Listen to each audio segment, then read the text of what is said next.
میرے پیارے ساتھیوں، السلام علیکم ورحمۃ اللہ وبرکاتہ۔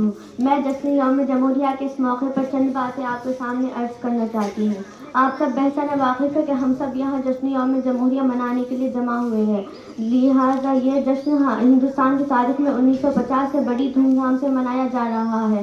ہم کچھ سامعین حضرات، ہمارے ملک کو انگریزوں کی غلامی سے آزاد کرانے کے لیے خصوصاً علماً اور عموماً تمام مذاہب کے لوگوں نے بڑی جدوجہد کی اور 15 اگست 1947 کو ہمارا ملک ہندوستان انگریزوں کی غلامی سے آزاد ہوا۔ سامعین حضرات، لہٰذا ہمارے ملک کو بہتر بنانے اور بہتر طریقے سے چلانے کے لیے ایک دستور، ایک آئین ضروری تھا، کیونکہ یہاں مختلف مذاہب کو ماننے والے لوگ اور مختلف زبانیں بولنے والے لوگ رہتے تھے۔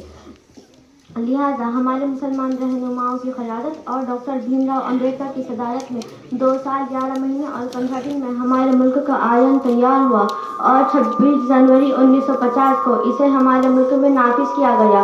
اسی لیے ہم سب اس تقریب کا اہتمام کرتے ہیں اور ہمارے اسلاف جنہوں نے وطن عزیز کی خاطر اپنی جانوں کا نذرانہ پیش کیا، تن من اور دھن سب کچھ قربان کر دیا، ان کی یاد میں ہم سب گیت، تقریر وغیرہ پیش کرتے ہیں۔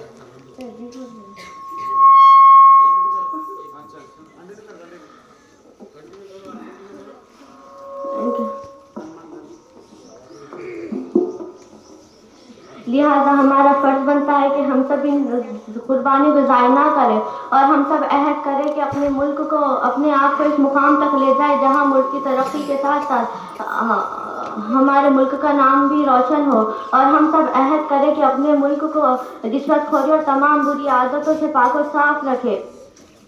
میں اپنی تقریر ایک شعر پر ختم کرنا چاہتی ہوں۔ غلط الزام ہے ہم پر کہ وفاداری نہیں کرتے، غلط الزام ہے ہم پر کہ وفاداری نہیں کرتے، ارے ہم محبت بانٹتے ہیں، غداری نہیں کرتے، غداری نہیں کرتے۔ برا وقت آیا ہے جب بھی اے وطن والوں، اے وطن والوں، ہم اپنی جان قربان کرنے کی پرواہ نہیں کرتے۔ وما علینا الا البلاغ المبین۔